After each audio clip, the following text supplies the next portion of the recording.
نحمدہ و نصلی علی رسولہ الکریم، اما بعد فاعوذ باللہ من الشیطان الرجیم، بسم اللہ الرحمن الرحیم۔ یا ایھا الذین آمنوا کتب علیکم الصیام کما کتب علی الذین من قبلکم لعلکم تتقون۔ استقبال رمضان پر مجھے کچھ باتیں کرنی ہیں۔ پہلی بات یہ ہے کہ ہمارے دین میں جب بھی کوئی دینی عمل، نیکی کا عمل کرنے کے بارے میں سوچا جاتا ہے، ارادہ کیا جاتا ہے، تو یہ بات بیان ہوتی ہے اور ٹھیک ہوتی ہے کہ ہم اپنی نیت کو ٹھیک رکھیں۔ نیت کے ٹھیک ہونے کے بارے میں عام طور پر یہ خیال کیا جاتا ہے کہ ہمیں اپنا کام، دینی کام، نیکی کا کام اللہ کو راضی کرنے کے لیے اور آخرت کی کامیابی حاصل کرنے کے لیے کرنا چاہیے۔ یہ بات ٹھیک ہے، لیکن یہ بات کچھ ادھوری ہے، اس لیے کہ اللہ کے دین میں ہمیں کچھ ٹارگٹس، گولز دیے گئے ہیں۔ ہمیں اللہ کو راضی کرنا ہے، ہمیں آخرت کی کامیابی کو حاصل کرنا ہے، مگر دین کے بتائے ہوئے ان ٹارگٹس اور گولز کو سامنے رکھتے ہوئے تبھی ہم اس اچھی صحیح نیت کے حصول کو کامیابی سے حاصل کر سکیں گے۔ اللہ تعالیٰ نے ہمیں قرآن مجید میں یہ بتایا ہے کہ اس دین کا، پورے دین کا، کہ جو اللہ نے اپنے پیغمبروں کے ذریعے سے ہم تک پہنچایا، اور نبی اکرم صلی اللہ علیہ وسلم کے جو اللہ کے آخری پیغمبر ہیں ان کے ذریعے سے آخری مرتبہ پہنچا کر محفوظ ترین طریقے سے تمام مسلمانوں کو مل گیا۔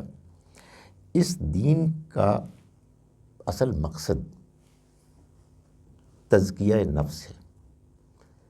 دین کی تعلیمات کو سمجھنا اور سمجھ کر ان پر عمل کرنا، جو چیز حاصل کرتا ہے انسان کے اندر وہ ہے تزکیہ نفس، یعنی ہمارے اندر کی جو کمزوریاں ہیں، آلائشیں ہیں، وہ دور ہوں، اور اس کے نتیجے میں ہمارے اندر جو تمام انسانوں کے اندر جو اللہ تعالیٰ نے ایک غیر معمولی پوٹینشل رکھا ہے، اعلیٰ ترین اخلاق اور اللہ کا قرب حاصل کرنے کا، اس کو ہم حاصل کریں۔ تزکیہ نفس کا مطلب یہ ہے کہ ہم اپنے آپ کو پاک صاف کریں اور ہم ترقی کریں، آگے بڑھیں۔ کس میں؟ بہترین اخلاق اختیار کرنے میں اور اللہ کا قرب حاصل کرنے میں۔ ان دونوں کے درمیان کیا تعلق ہے؟ ان دونوں کے درمیان ایک گہرا تعلق ہے۔ ہم کو اس دنیا میں اللہ تعالیٰ نے امتحان کے لیے بھیجا، اور امتحان کے لیے ایسے اس نے ہمیں بھی ڈیزائن کیا اور زندگی کو بھی ڈیزائن کیا کہ اس میں ایک جانب ہمیں بہتری، اچھائی، نیکی کی طرف آگے بڑھنے کا بڑا موقع دیا، لیکن چونکہ یہ امتحان ہے، اس وجہ سے ہمارے اندر رکاوٹیں، کمزوریاں، خواہشات، آلائشیں بھی موجود ہیں۔ انسان جب برائی کو اختیار کرتا ہے تو اس کے اندر، اس کے نفس میں خرابی پیدا ہوتی ہے، آپ کہیے گندگی غالب آ جاتی ہے۔ اللہ تعالیٰ نے اپنا دین ہم کو دیا کہ ہم اس کو سمجھیں اور اس کو اختیار کریں، تاکہ ہمارے اندر کی یہ کمزوری، یہ خامی، یہ آلائش، یہ فلتھ، یہ صاف ہو جائے۔ جب وہ صاف ہوگی، جب وہ رکاوٹیں دور ہوں گی تو کیا ہوگا؟ وہ جو پوٹینشیل ہمارے اندر موجود ہے وہ ریئلائز ہوگا، یعنی اعلیٰ اخلاق اور اللہ کا قرب۔ اعلیٰ اخلاق یعنی بندوں کے ساتھ اچھا رویہ، صحیح تعلق، ان کے حقوق کی ادائیگی۔ اور سچی بات یہ کہ قرآن تو یہ کہتا ہے کہ اللہ کا قرب بھی اعلیٰ اخلاقی ہے، یعنی اخلاقیات میں سب سے پہلا اصول یہ ہے کہ وَقَضَىٰ رَبُّكَ أَلَّا تَعْبُدُوا إِلَّا إِيَّاهُ، تمہارے رب نے یہ فیصلہ سنا دیا ہے کہ کسی کی عبادت نہیں کی جائے گی سوائے اس کے، وَبِالْوَالِدَيْنِ إِحْسَانًا، اور والدین کے ساتھ حسن سلوک ہوگا۔ یعنی بندوں میں سب سے پہلا بڑا حق والدین کا ہے، اور یہ اعلیٰ اخلاقیات کو جب اللہ تعالیٰ نے قرآن مجید میں سورہ بنی اسرائیل کی آیت نمبر 22 سے لے کے 39 تک 10 اہم ترین باتیں بیان کی، تو اس میں دوسرے نمبر پر والدین کے ساتھ حسن سلوک ہے، اور پہلے نمبر پر اللہ وحدہ لا شریک کی عبادت ہے۔ سو معلوم یہ ہوا کہ یہ اخلاقیات ہے، اور اس کو حاصل کرنا یہ پورے دین کا مقصد ہے۔ ایمانیات کا مقصد یہی ہے، نماز کا یہی ہے، روزے کا یہی ہے، حج کا یہی ہے۔ اور یہ کیوں ہے؟ یہ اس لیے ہے کہ اللہ تعالیٰ نے یہ جو مہربانی فرمائی کہ اس نے ہم کو پیدا کیا، اس کے اس پیدا کرنے کی اسکیم میں پیش نظر یہ الٹیمیٹ گول تھا کہ اس انسان کو ایک ایسی حسین دنیا میں رہنے کا موقع دینا کہ جس میں اس کو ہر طرح کی خوشی، آرام، راحت جو وہ امیجن بھی نہیں کر سکتا ملے، اور وہاں وہ ہمیشہ رہے۔ یہ اللہ کا فیصلہ ہے، لیکن اس نے یہ چاہا اور یہ طے کیا کہ لوگ اس جنت میں داخل ہوں اس کے مستحق بن کر، اس کے لیے کوالیفائی کر کے۔ سو یہ کوالیفیکیشن، یہ ایلیجبلٹی انسان کو کیسے ملے گی؟ اپنا تزکیہ کر کے۔ چنانچہ قرآن مجید نے یہ بتایا ہے کہ یہ کم سے کم جو تزکیے کا تقاضا لوگ پورا کریں گے وہی جنت کے مستحق بنیں گے۔ سو میں نے بات یہاں سے شروع کی کہ آپ کوئی بھی نیکی کا عمل کریں، دین کے کسی تقاضے کو پورا کریں، یہ مت بھولیں کہ اس میں جو الٹیمیٹ گول ہے وہ تزکیہ نفس کا ہے۔ اعلیٰ اخلاق، اللہ کے ساتھ تعلق، اور اس سے پہلے اپنے آپ کو برائیوں اور کمزوریوں سے دور کرنا، یہ حاصل نہیں ہو رہا۔ دیر از سم پرابلم۔ پھر آپ کو دیکھنا پڑے گا کہ گڑبڑ کہاں ہو رہی ہے اور اپنی اصلاح کرنی ہوگی، اس لیے کہ مقصد کے بغیر ایفرٹ اور ایکٹیویٹی ایٹ لیسٹ نامکمل ہے۔ اگر بیکار نہیں تو کم سے کم یہ تو کہا جائے گا کہ نامکمل ہے، اس کو ٹھیک ہونا چاہیے۔ یہ بڑی پریشان کن بات ہے۔ دوسری بات یہ ہے، اسی نیت کو، ارادے کو سامنے رکھتے ہوئے، کہ دین میں ہر تقاضے کا ایک امیڈیٹ گول بھی ہے۔ یعنی ایک تو الٹیمیٹ گول ہے تزکیہ، اور ہر تقاضے کا کوئی امیڈیٹ گول ہے کہ جو اس الٹیمیٹ گول کو اچیو کرنے میں معاون بنتا ہے۔ اس کی سب سے نمایاں مثال نماز ہے۔ نماز کا امیڈیٹ گول ہے اللہ کو یاد کرنا۔ اقم الصلاۃ لذکری، اللہ تعالیٰ نے موسیٰ علیہ السلام کو پہلی وحی میں جو ہدایات دیں ان میں ایک ہدایت یہ تھی کہ تم نماز کا اہتمام کرو میری یاد کے لیے۔ یہ اللہ کی یاد انسان کو تزکیے کے حصول میں مدد دیتی ہے، انسان کے لیے اس کو اچیو کرنا ممکن ہو جاتا ہے۔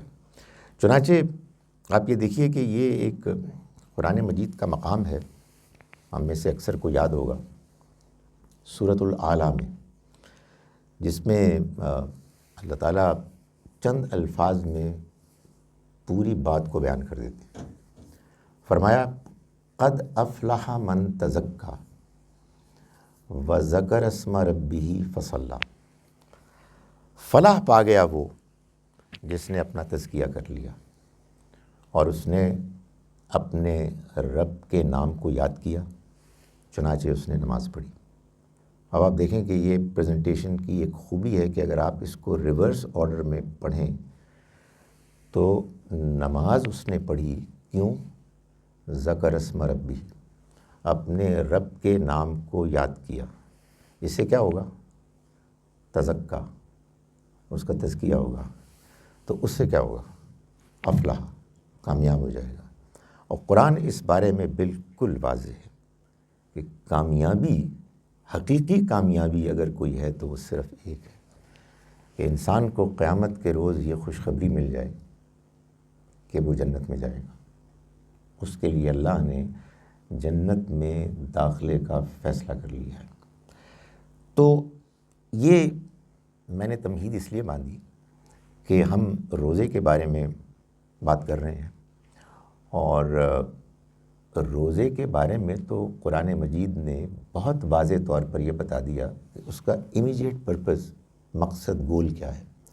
ویسے بائی دا وے اللہ تعالیٰ نے جس حکم کو بھی بیان کیا اس کے بارے میں بتا دیا کہ اس کا مقصد کیا ہے، اور اس مقصد کو حصول کرنے کے لیے انسان کو کوشش کرنی چاہیے۔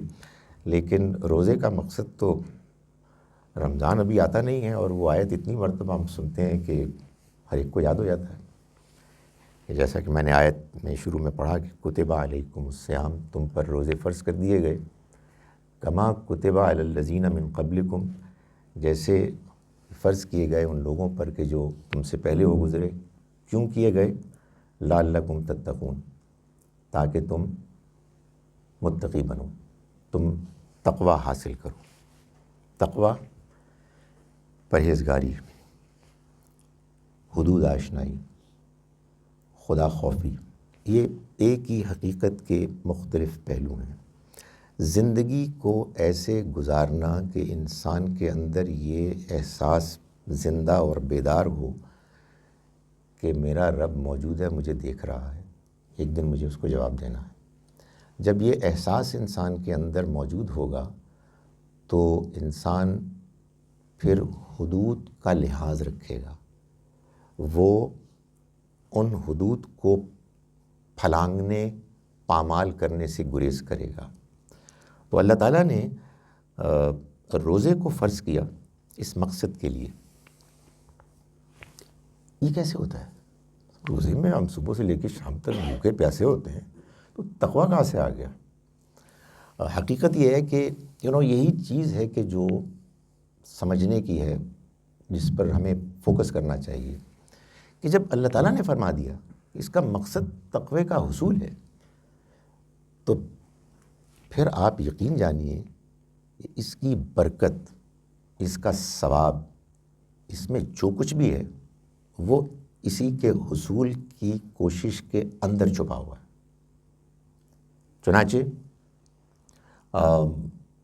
حدود آشنائی کا مطلب یہ ہے کہ آپ کو ٹیمپٹیشن ہو رہی ہے، آپ کو ضرورت ہے، آپ کے اندر طلب ہے، مگر آپ یہ کہیں گے کہ نہیں، یہ میں نہیں کر سکتا، میرے اللہ نے مجھے روکا ہے، دس از ناٹ الاؤڈ، مجھے اس حد سے آگے نہیں بڑھنا۔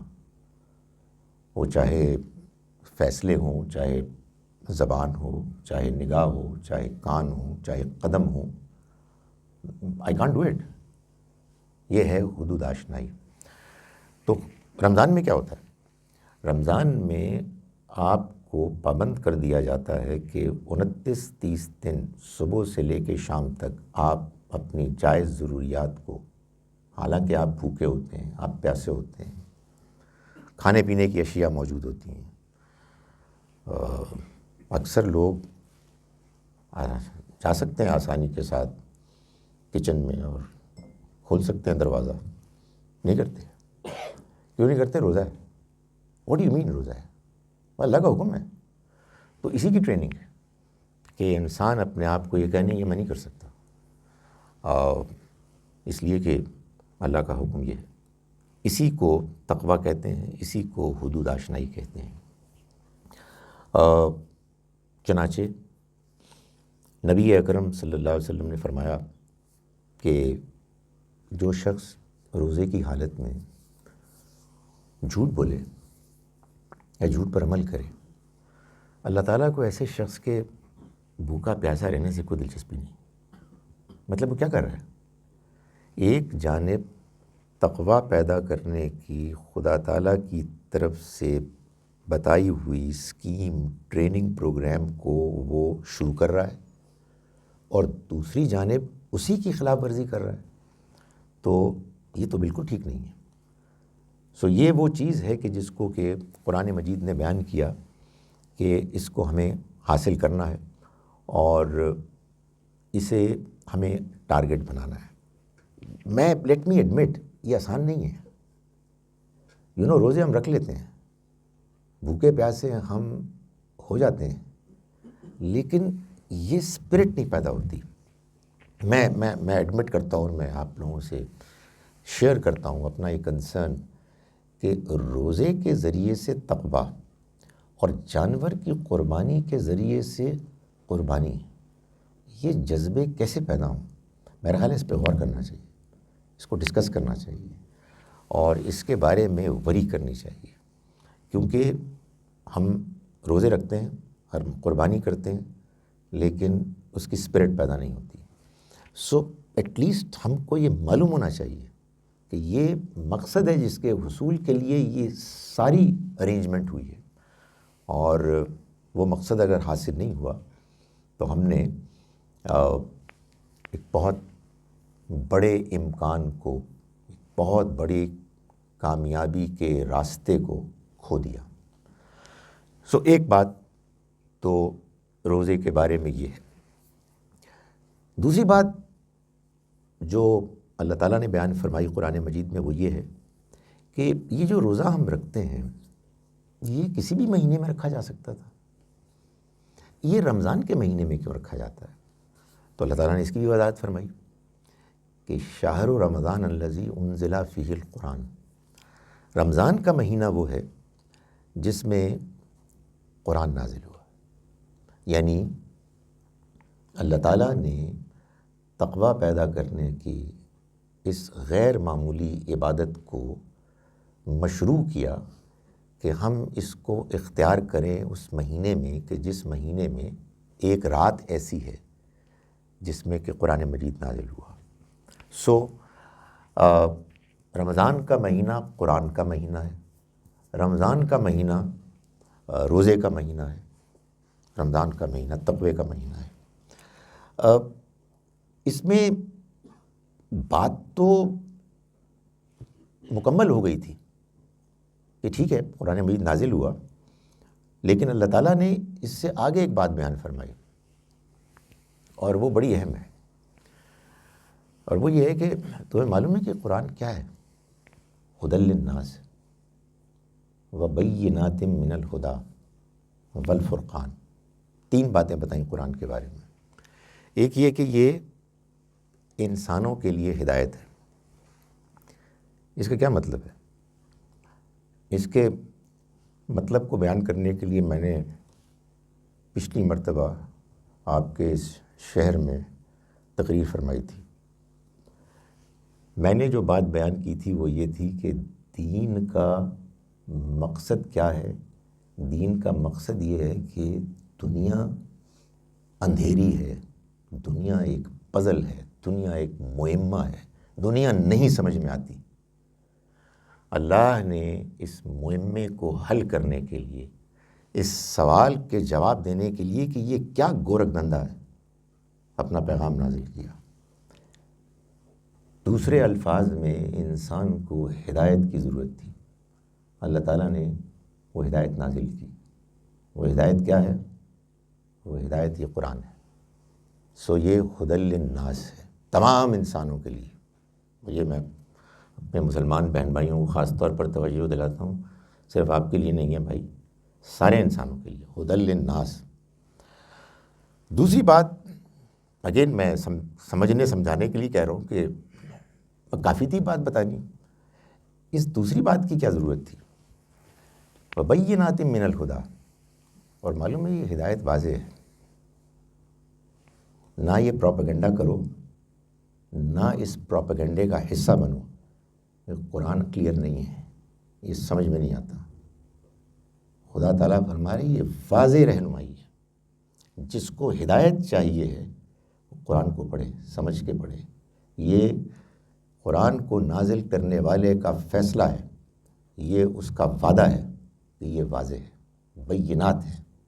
یہ بینات وہ ہوتی ہیں واضح ہدایات جو اللہ کے پیغمبر لے کے آتے ہیں، جن کے لانے کے بعد اگر کوئی شخص نہیں مانتا، انکار کرتا ہے، گریز کرتا ہے تو مجرم ہوتا ہے. قرآن مجید کے بارے میں اللہ تعالیٰ یہ فرما رہے ہیں کہ یہ صرف ہدایت نہیں ہے. ویسے تو بائی دا وے صرف ہدایت اللہ تعالیٰ نازل کر رہے ہیں، لیکن ہے ویسے بڑی کنفیوزنگ سی، وہ سمجھ میں نہیں آ رہی ہے. کوئی بڑے پہنچے ہوئے لوگ اس کو سمجھ سکتے ہیں، وہ بہت سارے علوم حاصل کریں گے تو آپ کو معلوم ہوگا. نہیں، یہ واضح ہدایت ہے. اور تیسری بات یہ فرمائی والفرقان، صحیح اور غلط، حق اور باطل میں واضح فرق کر دینے والی کتاب. اس کو قرآن نے واضح کیا. قرآن نے مزید اس کو بیان کیا سورہ بقرہ کی آیت نمبر 213 میں کہ اللہ تعالیٰ نے جب بھی اپنے بندوں کے لیے کتاب نازل کی تو کتاب کا مقصد یہ ہوتا لِيَحْكُمَ بَيْنَ النَّاسِ فِي مَا اخْتَلَفُوا فِيهِ، کہ وہ کتاب فیصلہ کر دے لوگوں کے درمیان ان معاملات میں جن میں انہوں نے اختلاف کیا. یعنی مذہبی معاملات. میرا اور آپ کا مذہب کی دنیا میں کوئی اختلاف ہو سکتا ہے. آپ کا ایک پوائنٹ آف ویو ہے، میرا دوسرا پوائنٹ آف ویو ہے. اللہ تعالیٰ نے قیامت تک کے لیے اب یہ کتاب نازل کر دی ہے تاکہ لوگوں کے درمیان مذہبی اختلافات میں یہ کتاب الفرقان بن کے صحیح اور غلط میں ایسے امتیاز کر دے کہ کوئی شبہ ہی نہ رہے. یہی وجہ ہے کہ اللہ تعالیٰ قرآن مجید کو کہتے ہیں کہ یہ مسلمانوں کے اتحاد کی، یونٹی کی کتاب ہے. اگر کبھی مسلمانوں کی یونٹی کا خواب شرمندہ تعبیر ہوگا تو وہ صورت میں ہوگا کہ وہ اللہ کی اس ہدایت کو فالو کریں گے کہ وَاعْتَصِمُوا بِحَبْلِ اللَّهِ جَمِيعًا وَلَا تَفَرَّقُوا، اور اللہ کی رسی کو مضبوطی سے تھام لو اور تفرقے میں مت پڑو. اس لیے کہ تفرقہ، اختلاف، مختلف نقطہ نظر پیدا ہی اس وقت ہوتے ہیں جب کنفیوژن ہوتی ہے، لیک آف کلیئرٹی ہوتی ہے. یار وہ بھی ٹھیک کہہ رہے ہیں لیکن وہ بھی اتنا غلط نہیں کہہ رہے، ویسے وہ بھی بہت پڑھے لکھے ہیں، تو آئی ڈونٹ نو کون سی بات صحیح ہے، چلو کسی ایک کو فالو کرتے ہیں. لیکن جب آپ کے درمیان ایک ایسی سورس ہو کہ جس کو کہتے ہیں نا ببانگ دوہل کہہ رہی ہو کہ یہ صحیح بات ہے، یہ فیصلہ ہے، تو پھر اس کے بعد سب لوگ اگر کہیں جائیں فیصلہ یہی ہے تو اس کے بعد اختلاف نہیں ہوگا. چھوٹے موٹے اختلاف تو سچی بات یہ ہے کہ کچھ ہونے ہی چاہیے، وہ آدمی سوچنے پہ مجبور ہوتا ہے، کچھ آپس میں گفتگو ہوتی ہے، لیکن کوئی بڑا اختلاف نہیں ہو سکتا جس کے نتیجے میں امت بٹ جائے. تو اللہ تعالیٰ نے فرمایا کہ یہ ہے قرآن. تو اب یہ رمضان کا مہینہ قرآن مجید کا کے نزول کا مہینہ ہے، اور اللہ تعالیٰ نے قرآن مجید کی تعریف کر دی اور میں نے کچھ اس کی وضاحت کی. ایک اور پہلو ہے جو سامنے آتا ہے اسی سے ملتا جلتا، وہ یہ ہے کہ اللہ تعالیٰ نے فرمایا کہ، اور میں نے ابھی آپ کو بتایا کہ قرآن ھدی للناس ہے، لیکن ہم جانتے ہیں بالکل قرآن مجید کے آغاز میں اللہ تعالیٰ نے فرمایا کہ قرآن مجید ھدی للمتقین ہے. بہت سارے لوگ کنفیوز ہوتے ہیں کہ یہ کیا چکر ہے بھائی، انسانوں کے لیے ہدایت ہے یا متقیوں کے لیے؟ ہر آدمی تو متقی نہیں ہوتا. اچھا یہ میں آپ کو بتاؤں کہ قرآن ایسا ہی ہے کہ وہ آپ کو کہتا ہے کہ تم نے غور کرنا ہے. غور کرنے کی وجہ کیا ہے؟ اگر بات بالکل 2+2 4 اور 4+2 8 ہے، اس میں غور کرنے کیا مطلب؟ نہیں، قرآن مجید اصل میں سوالات پیدا کرتا ہے اور پھر آپ کو کائنڈ آف مجبور کرتا ہے کہ آپ اس پر غور کریں اور جواب تلاش کریں. تو حقیقت یہ ہے کہ یہ بھی ایک سوال ہے کہ اگر یہ تمام انسانوں کے لیے ہدایت ہے تو پھر متقین کے لیے ہدایت ہے، یہ کیا مطلب ہے؟ اس کا خیر ایک اور جواب بھی ہے، لیکن وہ ابھی میری گفتگو سے متعلق نہیں ہے.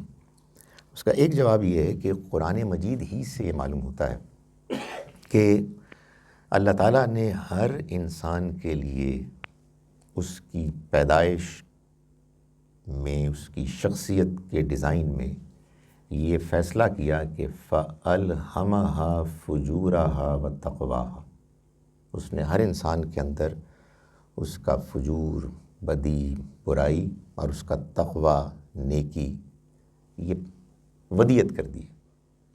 سو اب میں اور آپ اور تمام انسان ان دو کائنڈ آف متضاد رجحانات، میلانات کے ساتھ اس دنیا میں بھیج دیے گئے ہیں. برائی کی طرف میلان اور نیکی کی طرف رجحان. یہ تقوی نیکی ہے کہ جو در حقیقت انسان اگر اس کی قدر کرے گا تو متقی ہے، اور وہ اگر قرآن مجید کا پیغام پائے گا تو اس کا تقوی اس کو اس کی طرف مائل کرے گا اور وہ ہدایت میں آگے بڑھے گا. تو اللہ تعالیٰ نے یہ بات بھی بیان کر دی کہ یہ قرآن مجید ایسے لوگوں کو ہدایت، رہنمائی کا ذریعہ بن کے دکھائے گا. اس کو مختلف انداز میں اللہ تعالیٰ نے بیان فرمایا ہے. ہدایت ملے گی اگر آپ ہدایت کے طالب ہوں گے. یہ وہ لوگ ہوتے ہیں نا، بڑے وہ کنفیوزڈ ہوتے ہیں اس بات پر کہ بھئی ہم کیا کریں. اللہ تعالیٰ کہتے ہیں کہ اللہ ہدایت دیتا ہے جس کو چاہتا ہے، گمراہ کرتا ہے جس کو چاہتا ہے، یہدی من یشاء یضل من یشاء. تو ان باتوں کا قرآن مجید سے جواب جو معلوم ہوتا ہے وہ یہ ہے کہ اللہ تعالیٰ جانتا ہے کہ کون ہدایت کا طالب ہے، کس کو ہدایت میں دلچسپی ہے. اللہ تعالیٰ ان کو ہدایت دیتا ہے. وہ جانتا ہے کہ کون ہدایت میں انٹرسٹڈ نہیں ہے تو وہ ان کو گمراہ کرتا ہے. تو ہر انسان کے اندر ہدایت کی طلب اللہ تعالیٰ نے رکھی ہوئی ہے، اور جو اس طلب کی قدر کرتا ہے، اس کے مطابق وہ قرآن مجید کو سمجھنے کی کوشش کرتا ہے، اس کو ہدایت ملتی ہے. So let me come back to the subject. Quran Majeed Ramzan کے مہینے میں نازل ہوا اور اللہ تعالیٰ نے اس کو واضح طریقے سے بتا دیا. تو پھر اب ہم کیا کریں رمضان مبارک میں؟ روزہ رکھنے کے علاوہ قرآن پڑھیں، قرآن کی ہدایت پائیں، سمجھ کے پڑھیں، قرآن پر غور کریں، قرآن کے بارے میں یہ فیصلہ کریں کہ ہم نے اس کو پڑھنا ہے، سمجھنا ہے اور اس کو سیریسلی لینا ہے. اس مبارک مہینے کی راتوں میں زیادہ قرآن کو ہم پڑھیں، قرآن کو سمجھنے کی کوشش کریں. تو اللہ تعالیٰ کی ہدایت سے، اس کی مہربانی سے معلوم ہوتا ہے کہ اس کے نتیجے میں انشاءاللہ ہم قرآن کے قریب آئیں گے، قرآن کو سمجھیں گے، قرآن کی ہدایت سے مستفید ہوں گے. رمضان مبارک کا مہینہ ایسا بابرکت مہینہ ہے کہ اس میں ان دو اہم خوبیوں کے علاوہ، یعنی تقوی کا حصول اور قرآن کے ساتھ تعلق، چند اور برکتیں بھی انسان کو حاصل ہوتی ہیں، چند اور روحانی فائدے اس کو ملتے ہیں. ان میں سے ایک شکر گزاری ہے. قرآن سے یہ معلوم ہوتا ہے کہ دین انسان جب سیکھ کرتا ہے، ہم دین کو پانے کے لیے آگے بڑھتے ہیں، تو اس میں اصل جذبہ محرکہ جو موٹیویٹ کرتا ہے انسان کو یا موٹیویٹ کرنا چاہیے، وہ اصل میں شکر گزاری کا جذبہ ہے. چنانچہ ناٹ سرپرائزنگلی قرآن مجید کا آغاز ہوتا ہے الحمدللہ رب العالمین. تمام شکر اس اللہ کے لیے ہے، تمام جہان والوں کا پالنے والا ہے. ایک شریف انسان، بائی سارے انسان شریف ہی ہوتے ہیں سوائے اس کے کہ وہ اپنی شرافت کو چھوڑ دے، یہ محسوس کرتا ہے کہ یار میں اس کا بھی شکر گزار ہوں، اس کا بھی شکر گزار ہوں، والدین کا بھی ہوں، وغیرہ وغیرہ. جس نے سب کچھ دیا، یہ زندگی، رشتے ناتے، ضروریات کو پورا کرنے کے لیے وسائل وغیرہ، تو اس کا شکر ادا کرنا تو سب سے زیادہ ضروری ہے. تو یہ جو جذبہ ہے، یہی جذبہ انسان کو اللہ کی طرف سے اگر پیغام آیا ہوا ہے تو اس پیغام کو سمجھنے اور اس کو اختیار کرنے کی طرف بھی مائل کرتا ہے. یہ شکر گزاری کا جذبہ بھی اگر انسان روزے کی عبادت کو صحیح اسپرٹ کے ساتھ رکھے، اختیار کرے، تو اس کو حاصل ہوتی ہے. کیسے؟ دیکھیں، شکر گزاری کے لیے یہ ضروری ہے کہ آدمی کو اس بات کی قدر اور احساس ہو کہ جو نعمت اس کو ملی ہے وہ واقعی ایک بڑی نعمت ہے. ہم شکر گزار کیوں نہیں ہوتے؟ ہمیں یہ احساس ہی نہیں ہوتا. ہم شکر گزار کیوں نہیں ہوتے؟ یار صبح ہوتی ہے، شام ہوتی ہے، ہونا ہی چاہیے اسے. صبح ناشتہ ملتا ہے، کھانا ملتا ہے، پیاس لگتی ہے، پانی ملتا ہے، تو ٹھیک ہے، مطلب یہ میرا رائٹ ہے، ایسا ہی ہونا چاہیے. Why not? تو شکر گزاری کبھی نہیں پیدا ہوگی. شکر گزاری حقیقت میں پیدا ہوتی ہے جب آدمی محروم ہوتا ہے. قدر نعمت بعد الزوال. آدمی کو آزادی کی نعمت کا احساس ہوتا ہے جب وہ قید ہوتا ہے. آدمی کو I'm telling you the truth، والدین کی نعمت کا احساس ہوتا ہے جب وہ چلے جاتے ہیں، وغیرہ. اور جو بھی نعمت آپ کے پاس ہے وہ جب چلی جاتی ہے تو آپ کو محسوس ہوتا ہے کہ یہ کتنی بڑی نعمت تھی. اس سے پہلے آدمی بالکل ناشکرا ہوتا ہے، کوئی احساس نہیں ہوتا. اسی طرح سے کھانے پینے کی نعمتیں، صبح سے لے کے شام تک آدمی جب بھوکا پیاسا رہتا ہے تو اسے احساس ہوتا ہے کہ یار یہ بڑی چیز ہے. میں تو اس کو فار گرانٹیڈ لے رہا تھا، یہ تو مجھے ملنی چاہیے. سو انسان کو اس غیر معمولی مہینے میں یہ ایک ایڈیشنل اپرچونٹی ملتی ہے کہ وہ اللہ کا شکر ادا کرے. اور جب وہ شکر ادا کرے گا تو اس کو اللہ کا دین سمجھ میں آئے گا، وہ اس میں آگے بڑھے گا. اور یہ کیسے اس کو حاصل ہوتا ہے؟ نعمتوں سے وقتی طور پر اس کو محروم کریں گے. چنانچہ اگر ہم اس جذبے کو چاہیں کہ ایکسپیرینس کریں تو ذرا سوچ کے شعور کے ساتھ روزہ رکھیں اور پھر افطاری کے وقت جب کھائیں پئیں تو اللہ کا شکر کریں. اچانک ہی نہ پل پڑیں، بلکہ ذرا اطمینان کے ساتھ کھائیں اور پئیں اور کہیں تیرا شکر ہے یار، مائی گڈنس یار، 8-10 گھنٹے 12 گھنٹے محروم رہے ہیں، بڑی نعمت ہے، اے خدایا کبھی محروم نہ کیجیے. آنیسٹ ٹو گاڈ، یہ بڑی انسان کے لیے محرومی ہے کہ آدمی کو نعمتوں کی قدر ہی نہ ہو. کیا بدنصیبی ہے کہ بندے کو قدر ہو تب کہ جب نعمتیں چھن جائیں اور اس کے بعد واپس ملنے کا موقع نہ ہو. تو یہ ایک بہت بڑی گفٹ ہے رمضان مبارک کی، ایک بڑا تحفہ ہے اگر انسان اس کو حاصل کرنے کے لیے شعوری طور پر روزہ رکھے. اسی طرح سے ایک اور بڑا تحفہ رمضان مبارک کا ہے صبر.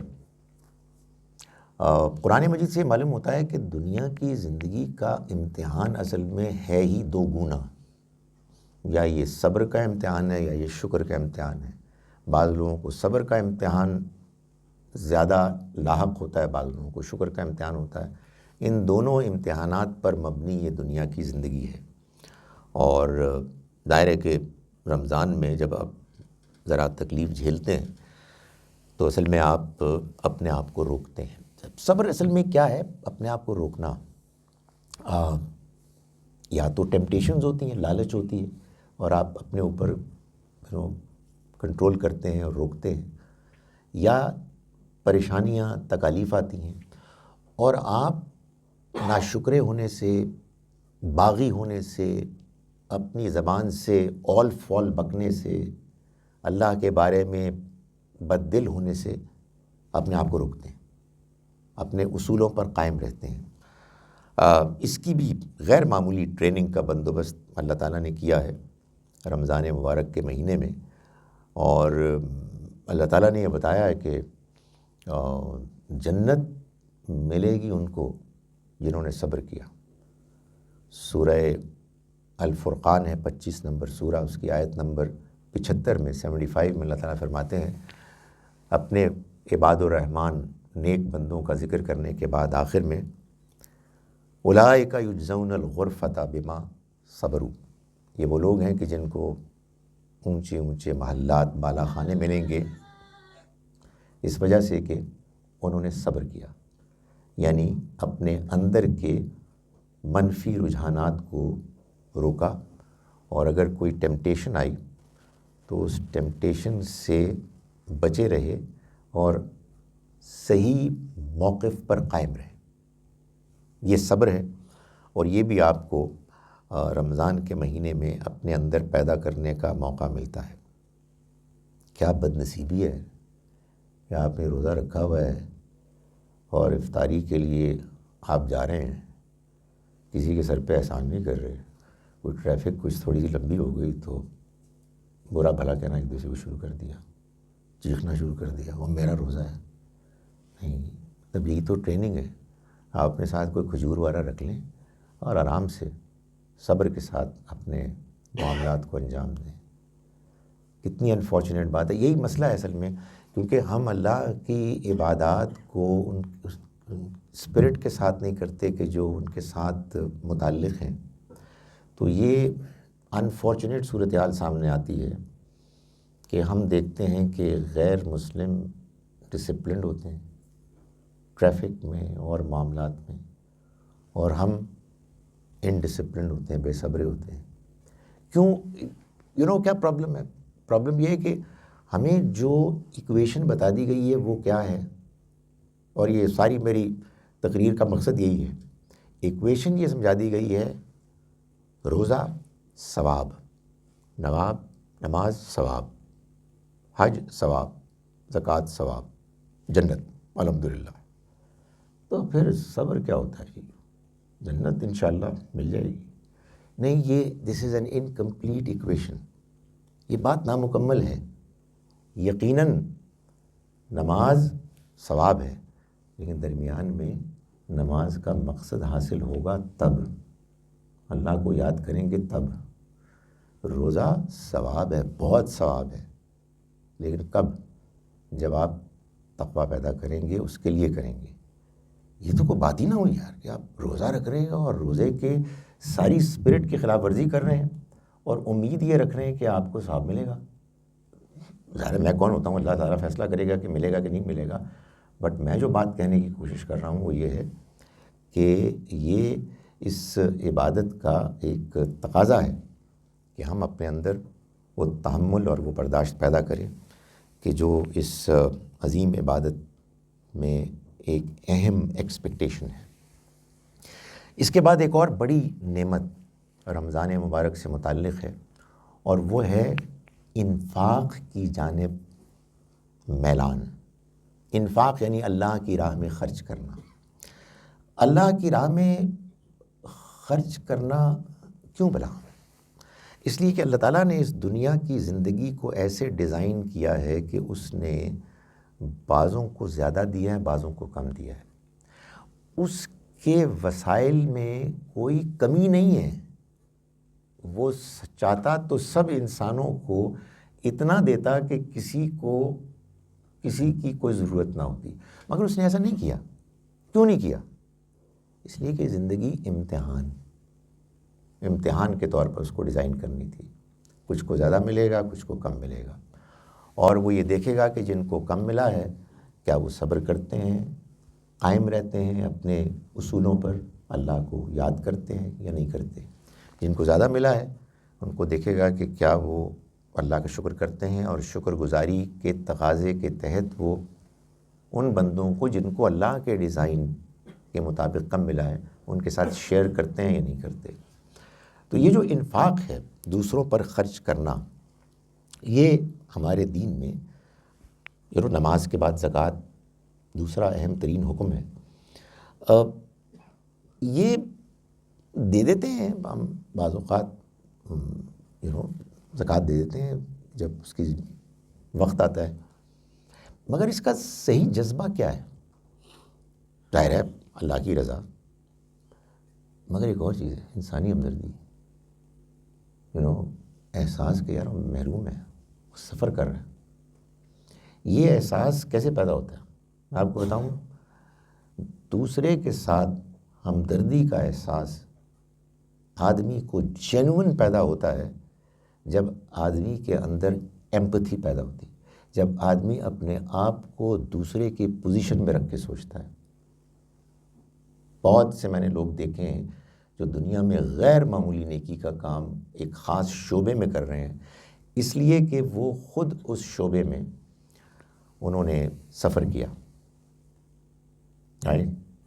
وہ آپ ہی بتا رہے تھے کہ کہیں انڈیا میں کسی کا بیٹا مین ہول نہ ہونے کی وجہ سے اس میں گر گیا، ڈھکن نہ ہونے کی وجہ سے مر گیا. اس نے زندگی کا مقصد یہ بنا لیا کہ جہاں جہاں وہ ڈھکن نہیں ہے وہاں وہ مین ہولز کو روکے گا، اس سے ڈھانکے گا، اس لیے کہ اس کو احساس ہو گیا کہ یہ نہیں برداشت ہو سکتا. یہ تکلیف بہت بڑی تکلیف ہے، اور میں جو کچھ بھی ہو سکتا ہے میں کروں گا. So what I am trying to say is کہ رمضان کے مہینے میں سارا سال الحمدللہ یار بے پناہ بغیر روک ٹوک کے کھانے کے بعد ہم بھوکے پیاسے رہتے ہیں، تو ایک احساس ہونا چاہیے کہ یار یہ بھوک ایک تکلیف دہ چیز ہے. اور آنیسٹلی ہمیں تو شام کو افطاری مل جائے گی، پہلے سے سوچ رہے ہوتے ہیں اس کے بارے میں. کتنے لوگ دنیا میں ایسے ہیں کہ جو اس بھوک کی تکلیف سے گزر رہے ہوتے ہیں اینڈ ان کے پاس کوئی ریئلسٹک ہوپ نہیں ہوتا کہ ان کو کچھ ملے گا کھانے کو. اس سے وہ ایمپتھی پیدا ہوتی ہے، وہ احساس دوسرے کے ساتھ اس کی پوزیشن میں رہ کے سوچنے کا پیدا ہوتا ہے، جو کہ ایک اور بڑی امپورٹنٹ چیز ہے رمضان مبارک کی. یہی وجہ ہے کہ ہم اکثر مسلمان رمضان کے مہینے میں زکوٰۃ نکالتے ہیں. نبی اکرم صلی اللہ علیہ وسلم کے بارے میں بتایا جاتا ہے کہ آپ نہایت فیاض انسان تھے، اللہ کی راہ میں خرچ کرنے والے تھے، لیکن رمضان کے مہینے میں تو آپ کی فیاضی کی کوئی انتہا نہیں رہتی، ایسے کہ جیسے کہ فیاضی کی ایک تیز ہوا ہے جو چل رہی ہے. اور اس کی وجہ یہی ہے، یہ انسان کے اندر احساس کہ دوسرے لوگ سفر کر رہے ہیں حقیقت میں اس وقت پیدا ہوتا ہے جب اس خود سفر کرتا ہے اور وہ یہ سوچتا ہے کہ مجھے ان کی مدد کرنی ہے. رمضان مبارک کے مہینے کی ایک اور بڑی خوبی، بہت بڑی خوبی، آدمی کے لیے توبہ اور استغفار کا موقع ہے.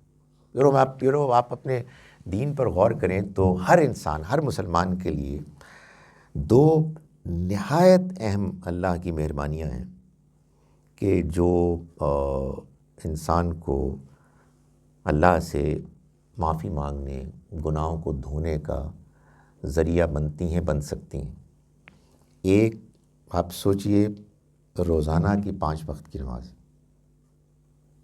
آدمی اگر نماز صحیح احساس، شعور، جذبے کے ساتھ پڑھے، 5 وقت وہ خدا کے آگے سجدہ کرتا ہے اور اللہ سے ملاقات کرتا ہے، تو آدمی اس ملاقات میں کیا سبحان ربی الاعلیٰ کے علاوہ یہ نہیں کہتا کہ خدایا پلیز فرگیو می، مجھے معاف کر دیں، آئی ایم ریئلی سوری، بڑی گڑبڑ ہوگی. تو یہ بڑی بڑی مہربانی ہے خدا تعالیٰ کی. اچھا وہ آپ کہیں جی وہ نماز ایک روٹین بن جاتی ہے، بھائی نہیں بننی چاہیے یار. تو نماز جیسی بڑی عبادت آپ کرنے کے لیے کھڑے ہوئے ہیں اور اللہ تعالیٰ سے آپ نے بات بھی نہیں کی ہے، معافی بھی نہیں مانگی ہے، تو خدا کے واسطے اس کو ٹھیک کریں. لیکن سارا سال نماز کے باوجود آئی ایڈمٹ، آئی کنفیس، سارا سال کے بعد بھی آدمی ٹھیک نہیں ہوتا. کمال ہو جاتا ہے، یہ رمضان کا مہینہ آ جاتا ہے، یعنی انقلاب آ جاتا ہے، زندگی بدل جاتی ہے، صبح بدل جاتی ہیں، شامیں بدل جاتی ہیں. اس لیے کہ اللہ تعالیٰ یہ چاہتے ہیں کہ رک جاؤ، اسٹاپ دیر، اور سوچو تم کیا کر رہے ہو. ہے نہیں یہ بڑی غیر معمولی بات. ایک دن مر جانا ہے ہم سب نے، پتہ نہیں کب مرنا ہے. یہ رمضان ہمیں ملے گا نہیں ملے گا، اس کے بعد کوئی رمضان ملے گا نہیں ملے گا. تو رمضان آدمی کو یہ موقع فراہم کرتا ہے کہ آدمی اللہ سے معافی مانگے. ایسا ماحول ہوتا ہے، شیطان قید ہو جاتا ہے، مسجدیں بھر جاتی ہیں، اللہ کا ذکر ہوتا ہے، قرآن پڑھا جا رہا ہوتا ہے. تو اس میں مطلب کیا کرنا چاہیے، اس فلو میں، اس رونق میں شامل ہو جائے. بڑی رونق ہوتی ہے. اور بھائی یہ موقع ہے کہ جب آپ کہیں خدایا آئی ایم ریئلی سوری، مجھے بات سمجھ میں آ گئی ہے اور اب تو مجھے ٹھیک کر دے اور مجھے موقع دے کہ اب میں اپنی اصلاح کروں. یہ رمضان مبارک کے مہینے میں اللہ کی طرف سے انسان کو موقع فراہم ہو جاتا ہے توبہ، استغفار. اور نبی صلی اللہ علیہ وسلم نے فرمایا کہ من صام رمضان ایمانا و احتسابا غفر له ما قدم من ذنبه، کہ جس نے روزہ رکھا ایمان اور احتساب کے ساتھ. ایمان یعنی اللہ کو راضی رکھنے کے لیے، اللہ کی موجودگی کے احساس کے ساتھ آخرت کی کامیابی حاصل کرنے کے لیے. و احتساب، یہ احتساب ہے، خود احتسابی. یار یہ تم نے پچھلے سال کیا کیا ہے؟ ہمیں what has been your performance, کتنی ڈزمل تھی یار، مطلب کیا تم نے حرکتیں کی. اللہ سے معافی مانگو. یہ موقع مل جاتا ہے. آپ یقین جانیں کہ زندگی رک جاتی ہے، فلو ٹوٹ جاتا ہے، اور اللہ تعالیٰ یہ مہربانی فرماتے ہیں. بعض لوگوں کے لیے اللہ کے گھر میں جانے کا بھی موقع ہوتا ہے، وہ بھی ایک بڑی ایک اپرچونٹی ہے. لیکن رمضان کا مہینہ بھی ایک بڑی غیر معمولی اپرچونٹی ہے. اسی کے لیے یہ رات کی عبادت ہے، لیلۃ القدر کی تلاش ہے، اعتکاف ہے. یہ اس کے مختلف پہلو ہیں. دی آئیڈیا از ون، کہ ہم اللہ کے آگے جھک جائیں، گڑ گڑائیں، معافی مانگیں، اپنی اصلاح کے لیے فیصلہ کریں. اور رمضان مبارک کے مہینے سے زیادہ کوئی اور بہتر موقع انسان کو نہیں مل سکتا. یہ میں پہلے بھی کہہ چکا ہوں، لیٹ می سے اٹ اگین. یہ جو ساری باتیں ہیں ثواب کی، یہ اس سے ریلیٹڈ ہے. اس موقع کو آپ اویل کریں گے اور آپ اس مقصد کو حاصل کریں گے تو آپ کو اجر ملے گا. آپ عمل اور ثواب کے درمیان اصل اسپرٹ کو مائنس کر دیں. آئی ڈونٹ وانٹ ٹو سے، یہ تو میں تو کون ہوں میں کوئی کہوں کہ ثواب نہیں ملے گا. ملے، اللہ تعالیٰ کی مرضی ہے، وہ بادشاہ ہے. لیکن آپ نے اصل کام نہیں کیا. اس کام کو کرنے کے لیے انسان کو اہتمام کرنا چاہیے. آخر میں بس 2 احادیث ہیں جن کو کہ بیان کرنا چاہوں گا رمضان سے متعلق. ایک تو نبی صلی اللہ علیہ وسلم نے فرمایا کہ بندہ مومن کے لیے 2 خوشخبریاں. ایک جب وہ روزہ افطار کرتا ہے، اور دوسرا جب وہ اپنے رب سے ملاقات کرے گا. بڑی زبردست بات ہے، بڑی غیر معمولی بات ہے، سبحان اللہ. یعنی نبی صلی اللہ علیہ وسلم نے بندہ مومن کی زندگی کو روزے سے تشبیہ دی. دنیا میں بڑے غلط کام کرنے کے موقع ہیں. آدمی کے اندر خواہش بھی ہوتی ہے، آدمی کی رجحان بھی ہوتا ہے، اور بندہ کہتا ہے نہیں میں نے نہیں کرنا، مجھے اللہ کو جواب دینا ہے. یہ اصل میں وہی روزے کی اسپرٹ ہے. تو افطار کے وقت آدمی کو پھر کھانے پینے کی اجازت مل جاتی ہے.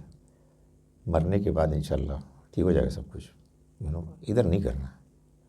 تو وہاں وہ افطار ہے، یہاں یہ روزانہ کا افطار ہے، یہ 2 خوشخبریاں ہیں۔ اس خوشخبری کی اسپرٹ کو آپ پائیں گے تو انشاءاللہ وہ خوشخبری ملے گی۔ اور دوسری حدیث میں نبی صلی اللہ علیہ وسلم نے فرمایا کہ ہر نیکی کی کا اجر اللہ تعالیٰ دے گا 10 گنا سے 700 گنا تک۔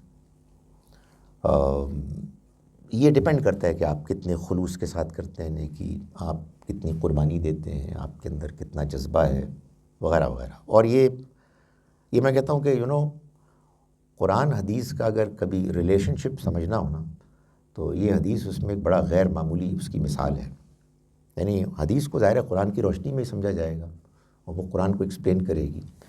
قرآن مجید میں ایک جگہ اللہ تعالیٰ نے سورہ انعام میں فرمایا کہ جو نیکی کرے گا اس کو 10 گنا اس کا ملے گا، جو برائی کرے گا وہ اتنا ہی اس کا وبال اس پہ پڑے گا جتنی برائی ہے۔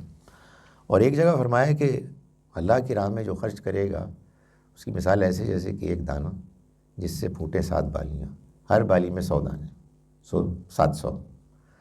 اب یہ کیا ہے اور یہ کیا ہے؟ نبی صلی اللہ علیہ وسلم نے واضح فرما دیا کہ یہ اصل میں رینج ہے۔ منیمم ایکسیپٹیبل نیکی، یعنی ظاہر ہے بدنیتی نہ ہو، ریاکاری نہ ہو، تو پھر تو وہ نیکی ہے ہی نہیں، لیکن کم سے کم ایکسیپٹیبل نیکی 10 گنا، لیکن وہ 700 گنا تک جا سکتی ہے اگر انسان اس کو بہترین طریقے سے کرے۔ لیکن آگے فرمایا کہ روزہ اس میں ایک ایکسیپشن ہے، الصوم لی وانا اجزی بھی، روزہ میرے لیے میں ہی اس کا یعنی وہ اس حساب کتاب میں نہیں ہے 10 to 700 ٹائمز، اس کا کوئی حساب ہی نہیں ہے۔ تو اس میں ظاہر سوال پیدا ہوتا ہے کہ آخر وجہ کیا ہے؟